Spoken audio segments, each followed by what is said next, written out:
निर्मल हृदय के संगम युग में बाबा, संग आपके ही रहना। धरती भी नग़मे गाती, अंबर भी गुनगुनाता, संसार सारा गाता। सादर पधारिए, सादर पधारिए।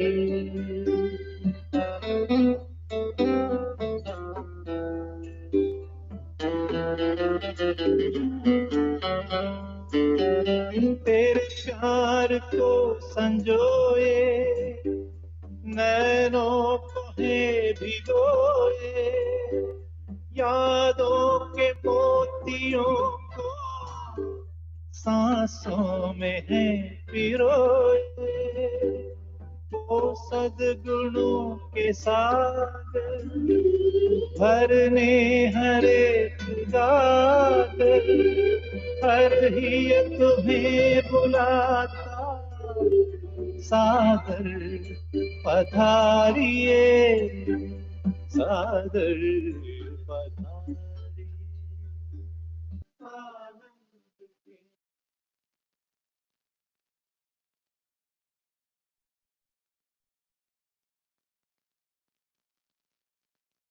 Om Shanti. Good morning, good evening, good afternoon, everyone. Welcome to Sister Jayanti and Brother Charlie. We are really looking forward to your sharing. And so before, first Sister Jayanti will share, then Brother Charlie will share, and then we will end with the webinar. We'll end with the drill. And before we do that, we have just a short video of Dadiji. Helen, can you start the video, please?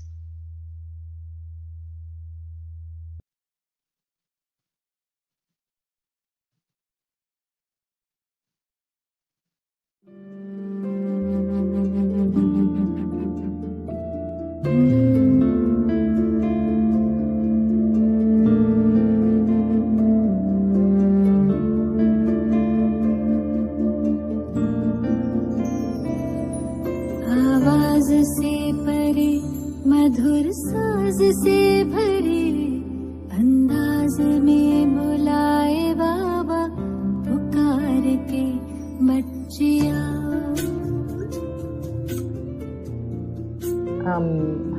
We don't see the video. I don't see the video, or अंदाज में बुलाए बाबा, पुकार के बच्चिया।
दिखता सुंदर लहराए निरंतर, आनंदित अंतर, मौजों की मौज लेने का है सम। वो प्रेम डोर से खींचे वहाँ, जी भर निहार के लिए पंख प्यार के हम उड़ चले।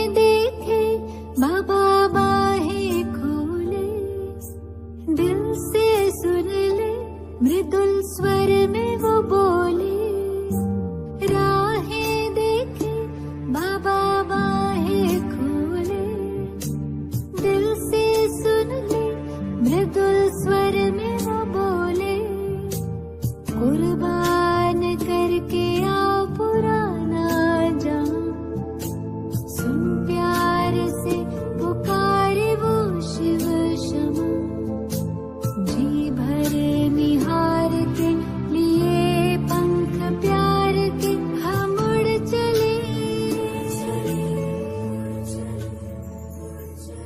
आवाज से परे मधुर साज से भरे, अंदाज में बुलाए बाबा पुकार के बच्चिया,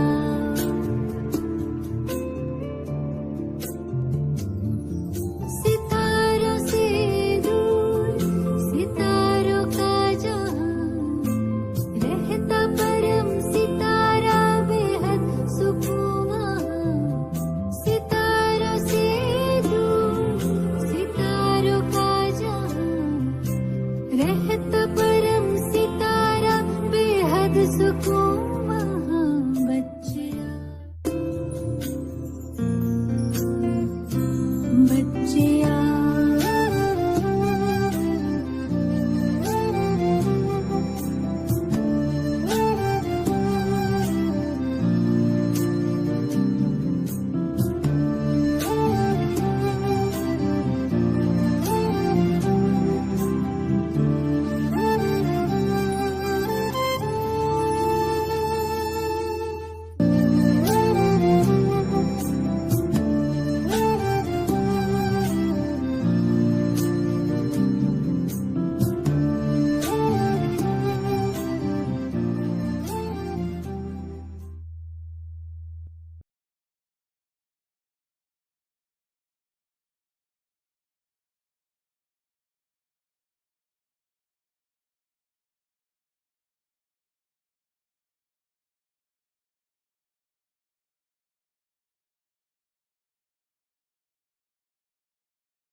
Om Shanti.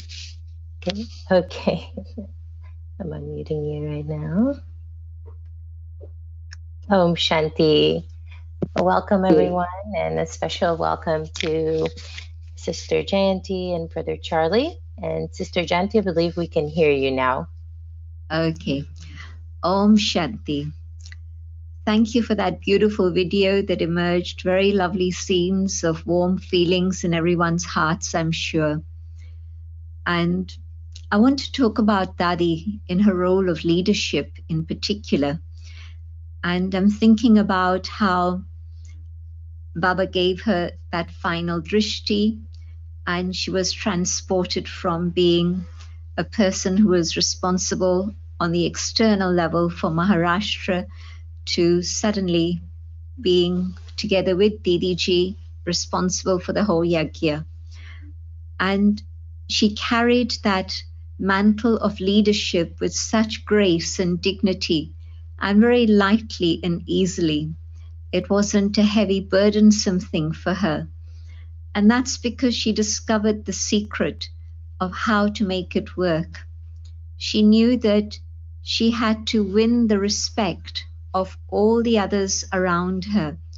And I'm thinking about how Dadi Brijendra was in some of those photos. She was older than Dadiji. There were others who were, and Dadi Brijendra, of course, was very, very close to Baba. She knew Baba from before, of course. She was Baba's Lokik level daughter-in-law. And so she held a role of responsibility in the yajna. And then you had Dadi Pushpashanta, who also was senior in age and also in experience in a way. And so here was this young person, and today we would say somebody in their 40s or quite young. And so she was suddenly thrust into the role of being a leader.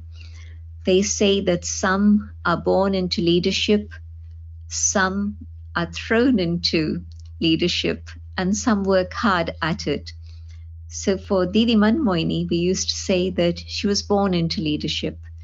And for Dadiji, we would say that she was thrust into leadership. And Dadi Janki worked to become her own leader and thereby a leader of others automatically.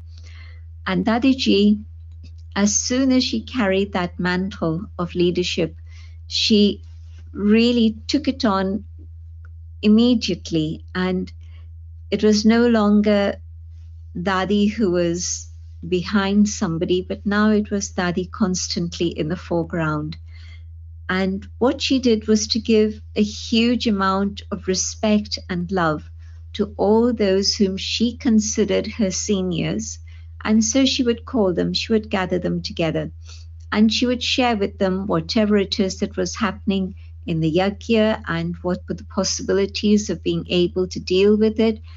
And because she gave them such respect, they in turn also gave her that respect. And so the leadership carried on in such a smooth, seamless way after Baba that nobody could have imagined that there could be such an easy transition. And of course, that last drishti from Baba was such that Baba, in a way, passed on the magic flute to Dadiji. When Dadiji would read the Murli, it was Baba's Murli, no doubt, but she would make us dance. We would feel like dancing as she read the Murli.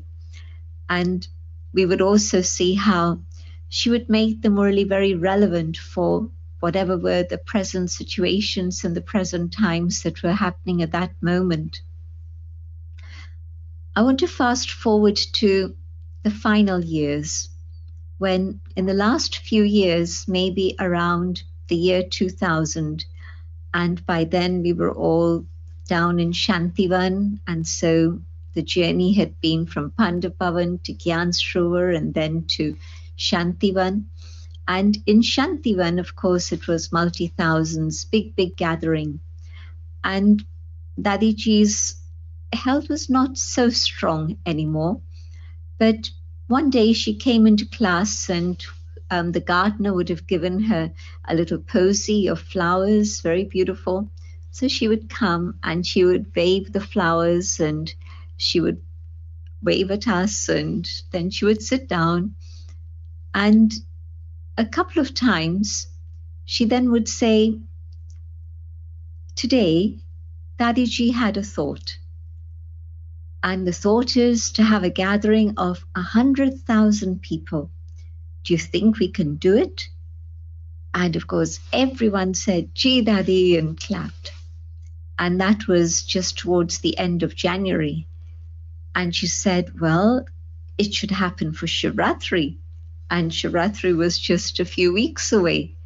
But Dadiji's powerful inspiration and the humility with which she shared it with everyone, and everyone just immediately saying yes. And then what happened was Ahmedabad took on that first challenge, and within 2 weeks they had been able to acquire land where they could have the program in the open air. They were able to make all the arrangements, and it was an amazing experience to be there. And all the three Dadis were there. It was Dadiji, Dadi Janki, Dadi Gulzar, and Dadiji had promised that whoever does this, the gathering of 100,000, I'll make sure that all of us are there. And so it was a very powerful event, but it actually kicked off something that continued in India for the next couple of years. So first it was all the capital cities of the different states of India that had these big, massive events of 100,000. Prior to that, we never thought about gathering 100,000 people together. But from then on, that was the trend. And not just the big capital cities, then all the other cities in India also continued. And so regularly, Dadiji would be leading a delegation from Madhuban. Sometimes the other Dadis would be in Madhuban, so they would come together. Sometimes they would be in other places, but they would all then congregate. And so it was amazing to see the humility and the love with which Dadiji would meet everyone, and then the authority she could command when she stood on that stage and she would deliver the talk. It was so powerful that 100,000 people would be absolutely enthralled, and they would want more and more and more. And the centers did an amazing job. It was wonderful to see the enthusiasm with which everybody just jumped through the hoop that Daddy had shown them. 100,000 people, imagine. And then another scene also from Shantivan. And what had happened was, it must have been the month of January again. And Dadiji came and she told the assembly, I wasn't there, I heard about it afterwards, but I saw the results of what she had done, because she said to them, in just a few weeks' time, the double foreigners will be coming. And I'm just thinking, Baba would love to give them 36 varieties of toli. Do you think we can do it? And of course, who's going to say no to Daddy? And so they all said yes. And by the time we arrived in early February, I remember going into the meeting hall just behind Diamond Hall. It used to be called Room 85, Hall 85.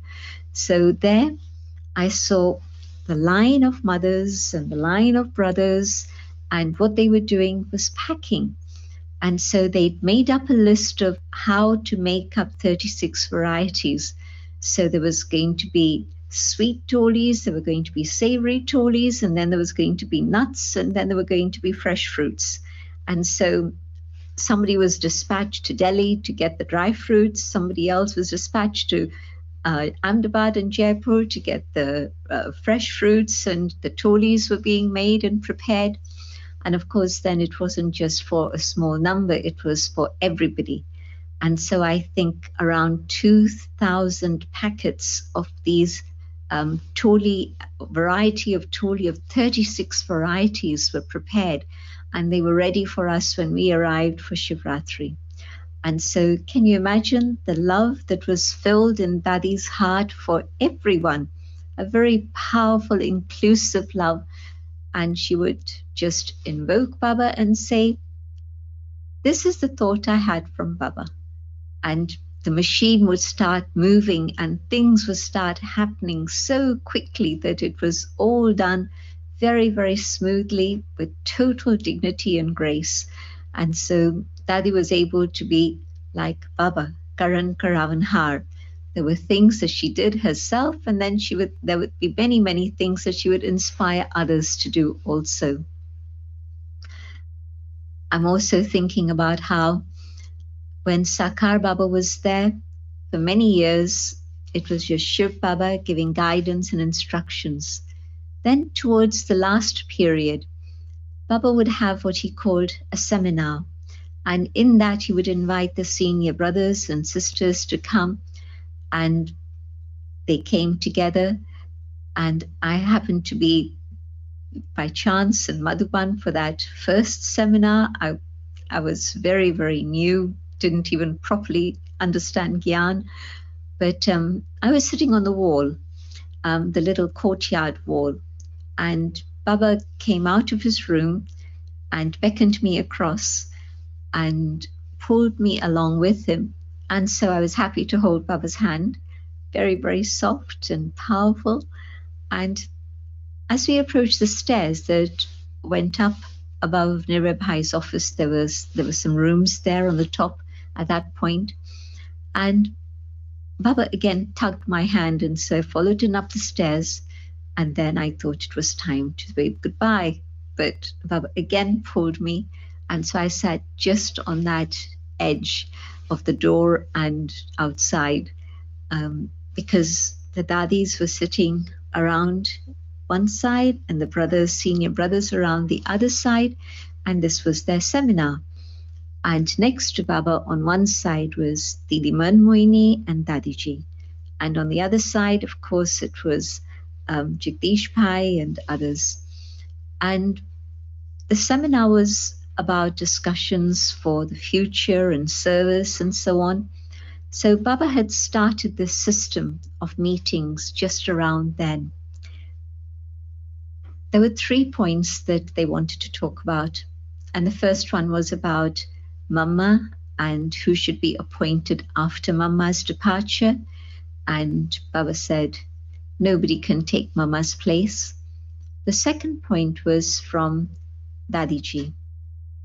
But at that time, Baba also said, all of you, pointing to all the Dadis, all of you can travel around and you'll be able to give inspiration to the BKs. You'll be able to meet all the VIPs that Mama used to meet and the public, and it'll be very good service. So that started the service of the Dadis traveling around in the way that they were later. So it was Baba's instruction. And Dadiji at that moment, very young, and she said to Baba, Baba, you've been talking about the seed stage. And I've noted down my chart. And she had this little piece of paper, and she started reading from that. Amrit Vela was very nice, but seed stage, maybe it was only 7-9 minutes, something like that. During Murli, it was very beautiful, but I loved what Baba was sharing, but I don't know whether that was seed stage. Should I count it in that? And then through the day, from time to time, yes, I was with Baba, remembering Baba, or with Baba. And then in the evening, again, it was just a few minutes. And so I look at my chart, and I have to say that it's not very much. And Baba gave her drishti filled with a huge amount of love. And Baba said, the child is very honest. And yes, this is what Baba would have expected. But yes, continue, and it'll definitely improve. But you are right. It's not so easy to reach the seed stage, even when you do have love for Baba and remember Baba with love. And during Murli, no, that's not seed stage. That is hearing Baba, the teacher, and absorbing Baba's teachings. And that's important, but it's not the seed stage. In that moment, you could see a leader who was totally transparent, completely honest, not just with Baba, but with the family also. How many of us even today would have the courage to read out our chart in this way? But she was a soul who had never ever spoken a lie in the whole of her life. And she was able to acknowledge that with that inner strength and authority of truth. And so truly one who was following in the Father's footsteps of having total truth. But that situation of a meeting that Baba started at that moment was continued by Dadi later. And so later what Dadi would do would be to call meetings for everything. There was a Madhuban committee that was set up, and everything was discussed. Dadi would tell them, these are the finances, this is what we have, what should we do, what should we not do? And Didi and Dadi together would run the meetings and they would come to conclusions. Like, for example, at one point, and this would have been in the 80s, there was water shortage in Abu. And there had been drought the year before, and so whatever was in reserve, that had been used through the winter months. And now, just before the big season for foreigners and then Bharatwasis was going to happen, Dadiji called a meeting of the water department and the members of the Madhuban committee and said to them, if we can't make people comfortable and it's going to be pressure for everyone, then let me just write to everyone. And that's okay. We don't have to worry. Everybody will understand. But if there is something we can do about it, tell me, what can we do? And the brothers, one by one, began to speak, the people from the water department in particular. Dadiji, people come from far away to meet Baba. How can we be the ones who say no? And one by one they said, Daddy, we can do it. We can get water from here, we can get water from there, we can accumulate, we can do this, we can do this. They came up with many different solutions and the season functioned. If Dadiji had had the thought, I'm just going to cancel, so many people would have experienced a huge loss. But Daddy didn't do that. Daddy wanted the season to go on, and calling all of them together, then she was able to win their support and they were able to plan, and the whole season continued beautifully. And so the power of the gathering, and Daddy, the one who, with that determined thought of doing what is best for all, bringing them together, made it happen. Another particular situation, and very personal one for Daddy. It would have been the year 88, 87 or 88. And we can check back in the dates of the Murlis. But Baba had come, and it was last night, and Baba, Dadiji was on the stage. We were in front in Om Shanti Bhavan, and Baba said, Baba will not come next season. Dadiji was shocked. She said to Baba, Baba, how is that possible? And Baba very quietly, very lovingly, with a smile, the smile never left Baba. And Baba said, no, Baba's not coming next season. And no matter how much Dadiji tried to cajole Baba, Baba was not having it. And so you could see Daddy's face was a little bit down. And we went back to our rooms after, because that was the last thing. Baba gave drishti and flew away. And then when we came back next morning to class, Daddy was not the usual Daddy. Daddy was very serious, in deep thought. And before she started the Murli, she had to express what was going on in her heart. And it would have been many hundreds of us who were there. And she said, Baba isn't changing his mind. He's told us that he's not coming next season. What shall we do? And a few of us said, Daddy, we'll come to Madhuban anyway. And she looked at us and said, you'll come even if Baba doesn't come? And we all raised our hand and said, yes, Daddy, we'll come, we'll come, we'll come. We'll come for you, we'll come for Madhuban. And Daddy's face lit up. And she said, you'll all come even without Baba's coming? Yes, Daddy, we'll come. And Dadiji was so happy, so happy. And Dadiji felt very content that we would be coming for her and for Madhuban. It was a very, very beautiful scene that I can't forget. So beautiful memories of Dadi and her love for us, for Baba, and how she brought all of us closer to Baba. Time runs out, and I'm sure many, many of you have 1,000 other stories emerging in your hearts also. Om Shanti.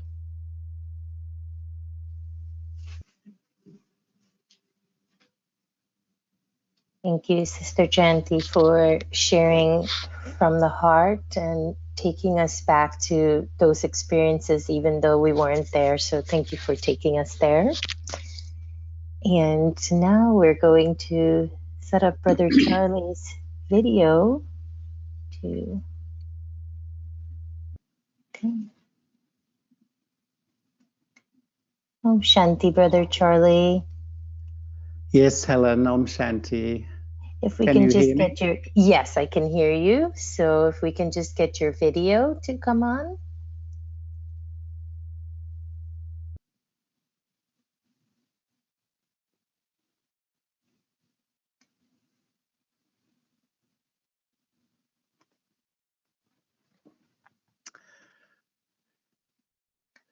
It's the camera button right below your unmute button. Oh, yeah. Okay. There Is that? it is. Yes. Oh, there we are. Sorry. So thank you so much, Jayanti. I think you took us all on an incredible journey with you. And today I've been, like I think everyone listening, reflecting so much on Dadiji, who was a unique individual who just touched everyone's heart. And when you started, I was, when you said that how Baba passed his power onto Dadiji in 1969, Dadiji once visited Australia for the Olympic Games, and this was the year 2000. And all the Divine family had gathered in one of our retreat centres near Sydney. And one evening, Dadiji told us the whole story of that evening in minute detail. How Baba was in the class, how he walked to his room, how she went in, she was holding his hand. And I can remember she started to it was just pin drop silence in the room, the way she was expressing. And she could feel Baba's energy going. And I remember she was saying, Baba, Baba, the way she said it. And quite frankly, I think everyone in the whole hall there, tears were in their eyes. It was just so moving. And even tears came in Dadiji's eyes. And I remember afterwards I was driving her back into Sydney, and she said to me, that's the first time that I've shed a tear telling that story. And it was like, you know how some people have the art of taking you into an experience of really what she was feeling at that time. And when we had the last sharing session about Dadiji, I was just sharing briefly the time when she passed on. And after that, the 13 days after Dadiji passed on, there were so many Borg messages. And one of the things that came through, which really touched me, which I think epitomized Dadiji's leadership and Dadiji's life, was two words Baba kept saying again and again: self-respect and respect. I remember a group of us discussing that, like, Brahma Baba's formula for his perfection was incorporeal, egoless, and viceless. But it seemed that Dadiji came from such a place of self-respect. And because of that, all of us who knew her knew how she held your value in her attitude. When you're with Daddy, you felt special. And I used to feel she held the whole yagya in her attitude. And in a way, the power of that pure attitude just, unified all of us. And Jayanti Ben was touching on her extraordinary leadership qualities. And I also remember when she was in Australia, a group of us were sitting with her and we were having like chit-chat just easily. And someone said, Dadiji, how do you run this huge yagya? You know, hundreds of thousands of people, all different cultures, nationalities, education. How do you do it? And I remember she said, first, I trust everyone. And I can remember one of the people in our group said, Daddy, you can trust absolutely everyone. And she said, I trust everyone. And then she said, first I listen, then I teach. Here was Baba's main instrument, and that humility. And she was so wise because she said, I listen to their heart. I catch what they really want. And then once they feel that I've listened to them, I can share what I need to share. But the third thing really amazed me, because she said, I never try to control anybody. Because, you know, often as what would we call it, an instrument server, in trying to do our best, we can become quite controlling. But Daddy said absolutely specifically, I give freedom to everybody.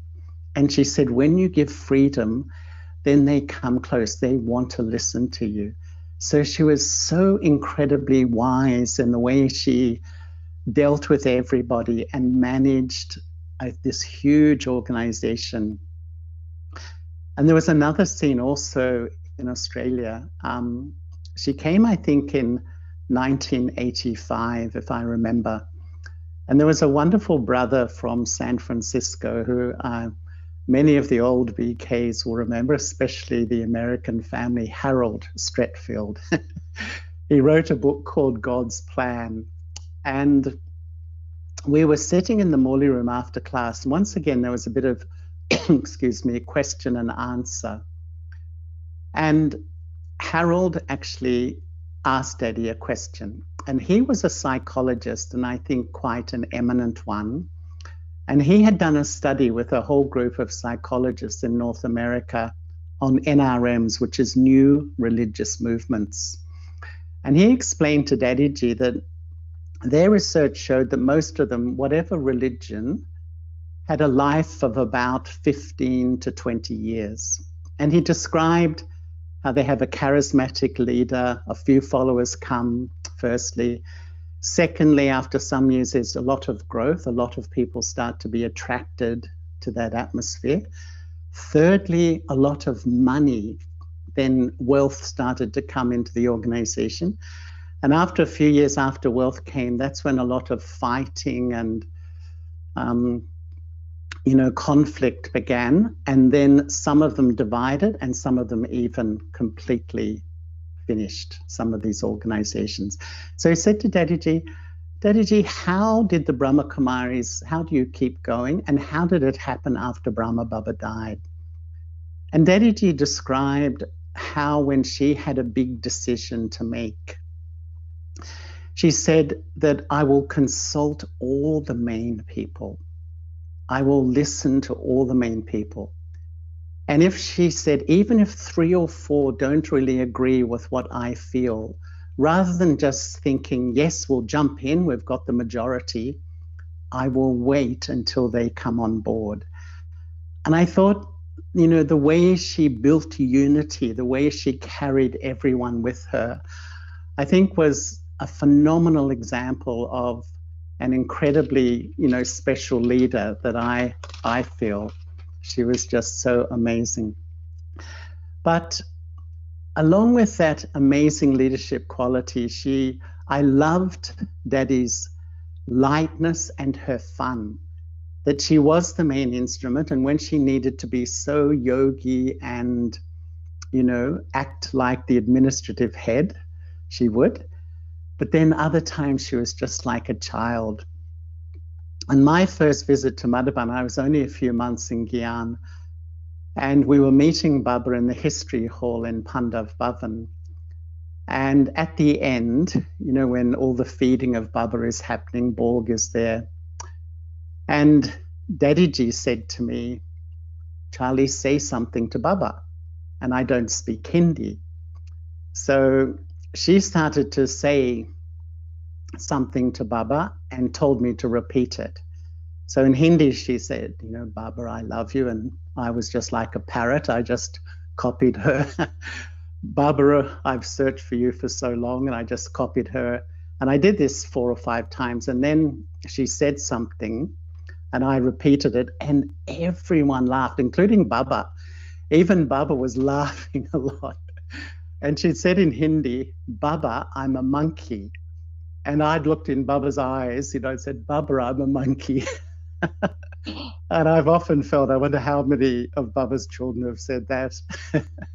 But I love Daddy's playfulness and her fun. She loved to have fun. And so, even though she played the part of the leader, she was always the child. And I really appreciated that. And I remember another time in a similar vein, we were having Brahma Bhojan. And that was one of the most enjoyable things when we went to Madhaban with Dadiji and Dadiji. And it was just like Brahma Baba. Often they'd set up the history hall and you would sit on the floor in lines. Everyone would be in silence. And the servers would come in and serve your whole meal. And then Dadiji would speak a few words following what Brahma Baba used to do when they had Brahma Bhojan together. I don't know the words. Jayanti, I'm sure, would remember. And then we'd all start to eat in silence. And we'd all finished our meal. And then they brought around the ice cream. And you know how Dadiji would often at the end of class, oh, today's ice cream, today's pakoras. I think everyone can remember that. And anyway, ice cream was served. And once it was fully served, Dadiji got her ice cream and she just poured it all over Dadiji. And then Dadiji did that to Dadiji.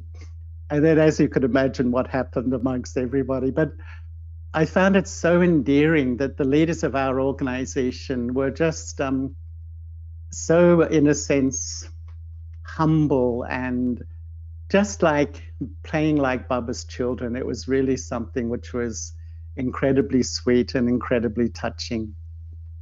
But just as Dadiji could be light, she could also be so incredibly powerful. As Jayanti was saying, that sometimes her authority was extraordinary.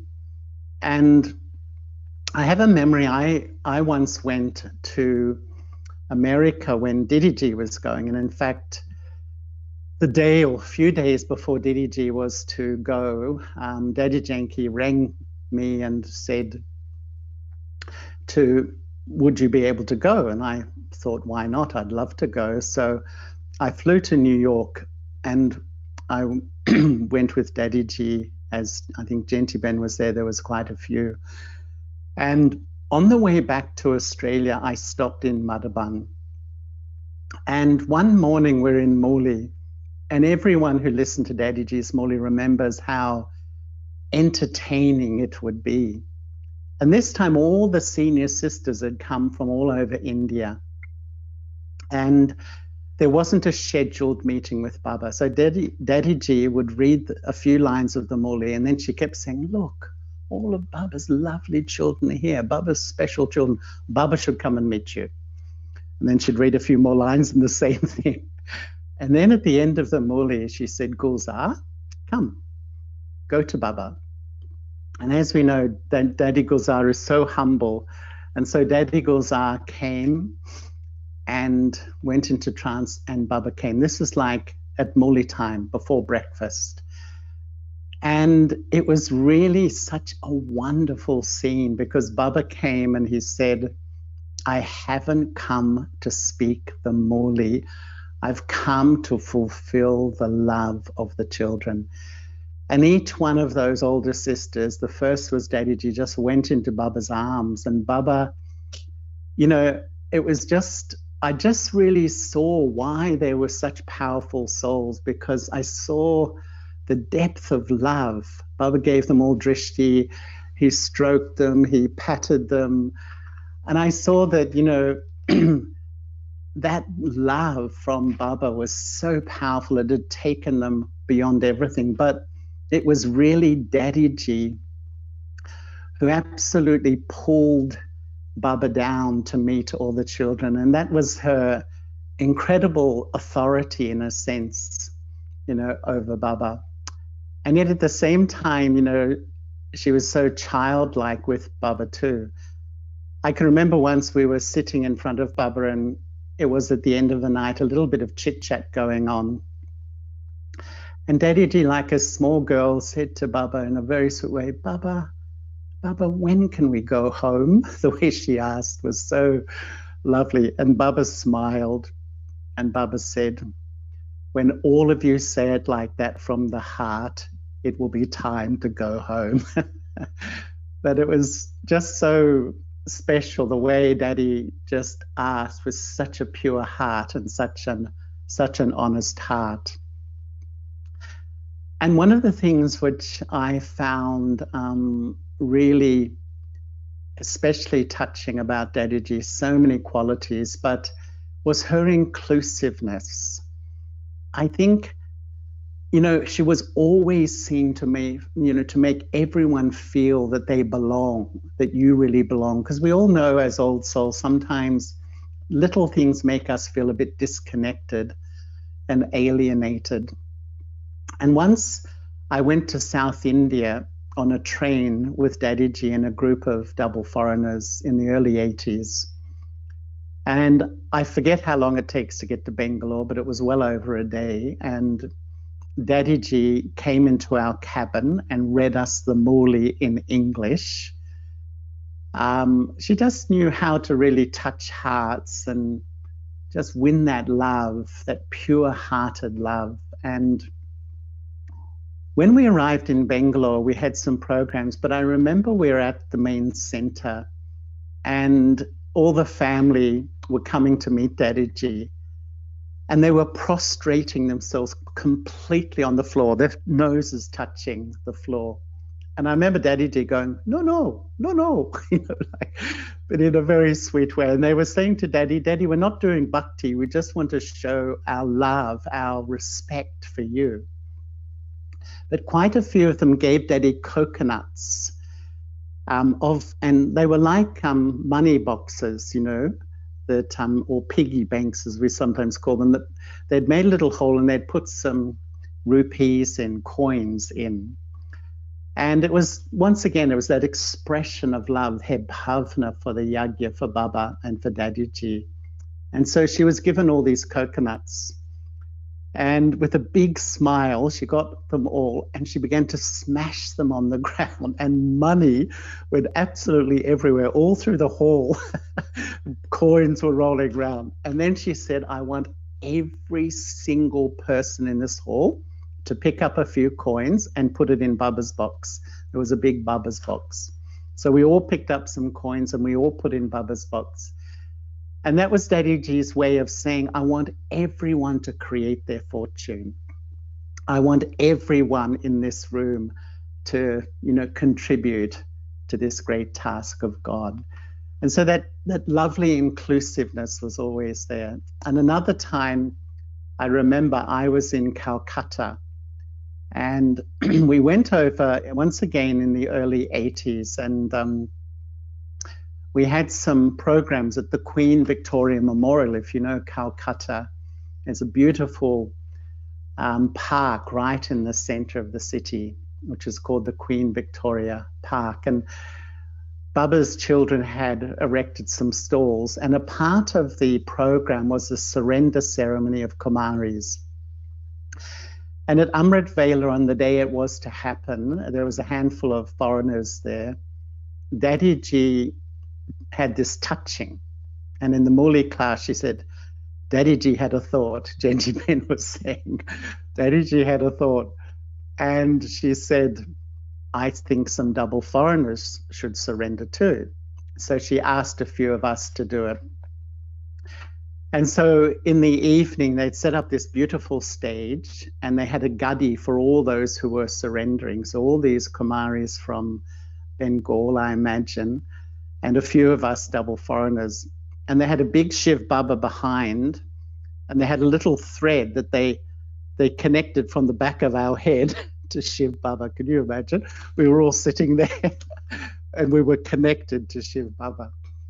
And anyway, the Kumaris, there was thousands of people there when it started, and one by one the Kumaris were honored and the families were honored. It was very beautiful, but it went on and on and on, and it must have been 4, 5, 6 hours. Once again, I can't remember accurately, sitting there threaded to Shiv Baba. And the next morning, Dadiji came into class and she looked at us and she said, oh, you had bhatti last night. You had bhatti.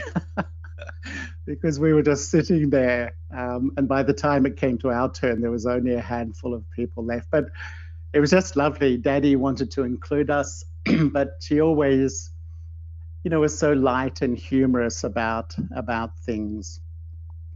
And I think another aspect of Daddy's many qualities, and something so attractive in a leader, which I think just stood out, was her humility.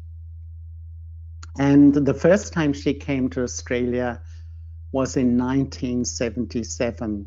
In 1976, Daddy Gulzar did a tour of all the centers, outside of India. And in 77, it was Dadiji's turn.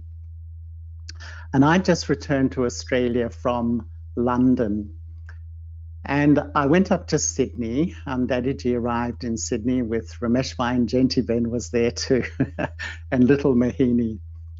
And we had a program. Ken was there. And Ken had written this incredible play called Dance of the Universe. It was about the cycle. And all the new Brahmins there were, dancing, performing, playing. They had a wonderful group of musicians. It was quite phenomenal. And they did it in the Great Hall of Sydney University, and it was full. And it was such a wonderful program, and everyone was so intoxicated. And we came back to the center, and you could imagine it was the early days of Australia. Everyone was very young, and either they'd forgotten to cook or no one had cooked.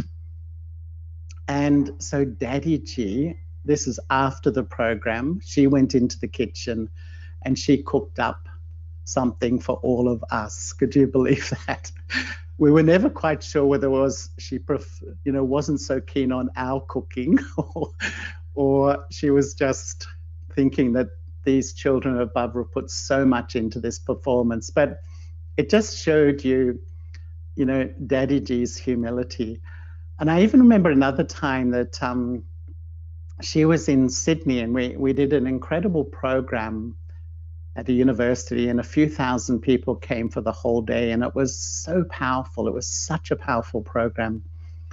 And we went back to the center afterwards, and everyone was really intoxicated. And Dadiji, we had some meditation, and Dadiji spoke, and she praised everyone. She congratulated everyone. And then she said, "Would you all be just as happy if no one had come?" And we all began to think about that. And Dadiji said, really, in this life, don't attach your heart to the outcomes of service. And it was something that I've always remembered. And in that earlier trip to after that performance in Sydney, we went to Melbourne. And I'd been in Melbourne just for a few months, literally. And we put on a program at the Melbourne Arts Centre in this magnificent hall with a whole roof. It's a stained glass roof. And it was a very, very powerful atmosphere, really good quality audience. Once again, it was fairly full. And at the end, we had meditation. And Dadiji had given her talk, and she went and sat cross-legged on the front of the stage. And afterwards, so many in the audience came or rang the center, and, quite a few had visions of like a goddess. She was sitting there with that dignity, that purity, that love, and that spiritual power. And it left a huge impression. And a whole group of Brahmins were born out of that program. It was really something so lovely. And, I remember the way Dadiji used to play with us sometimes too. She would, with me many times, she would have a toli, and you know how she'd go? She'd hold the toli, and then she'd put it to go in your mouth, and you go, and she'd pull it back again. Her expressions, she could be so playful. And I think, once again, she just really knew how to really touch the hearts of everybody. But I remember once, and this was in Dadiji's later years, probably the thing I remember most about her was the incredible love. just that ability to go beyond all things and just give love, a love that was so powerful it just would pull the heart to Baba. And once I was meeting her in Gyan Sarovar, she was on the stage, and I'd just arrived from somewhere. And Daddy, it must have been in the early 2000s, just a few years before she departed. And I went up on the stage and I knelt down in front of her, and she gave me long drishti. And I went to put out my hand for Toli, and she grabbed my hand and she kissed my hand. And I don't know, it was just so incredibly touching for me. Just the way Dadiji would just, express. And I just loved the way she wasn't body conscious, obviously, or self-conscious to express love, which I think is the incredible beauty of this life. And she really sort of drew the ocean of love, from above. And I had come in Gyan with a friend of mine in London from Australia. And we were together for some time. Then he went to America actually for service. And then, a very, very sweet brother, but he moved away from Baba. And once when I went to Madhaban, Dadiji, she saw me and she said, "Where's this?" She said the brother's name. "Where is he?" And I said, "Dadiji, I think he's sort of moved away a little bit." And really, I was amazed. Dadiji went, "Oh, my sweet brother, my lovely brother, oh, my brother." The way she spoke, just so much love was there, just so much feeling for this soul. And how much I think she valued each and every Baba's child, knowing their sanskaras, knowing everything, she still had the capacity. And that's why I think she was such a great leader, and she really lived, left a memorial in absolutely everyone's hearts. And when she had left the body in Shantivan, on the 25th of August in 2007, the day or so after, many of you would have been there, we went into Dadiji's meeting hall and shared stories for hours and hours about Dadiji. And everyone had so many personal stories of how her love, her care, her kindness, and how she'd reached out to touch everybody. And listening to all those stories, I remember it was just so moving, so moving.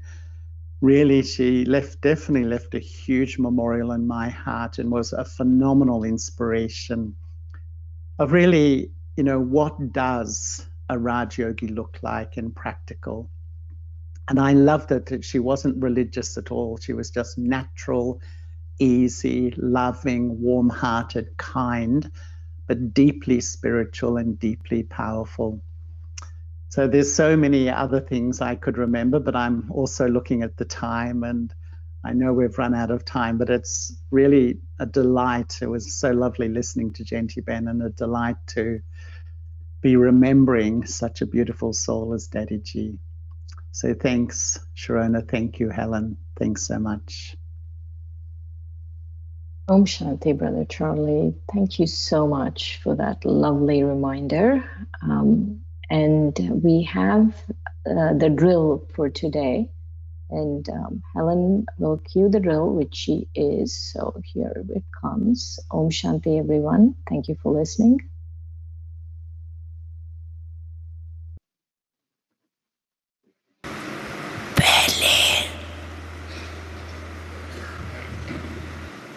सभी drill करो, mind drill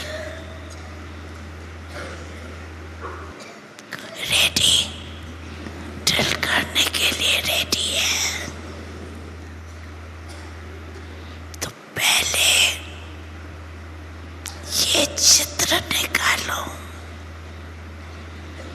कि मैं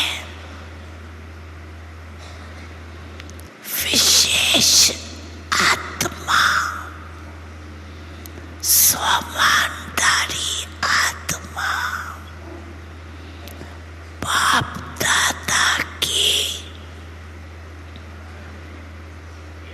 पहली रचना श्रेष्ठ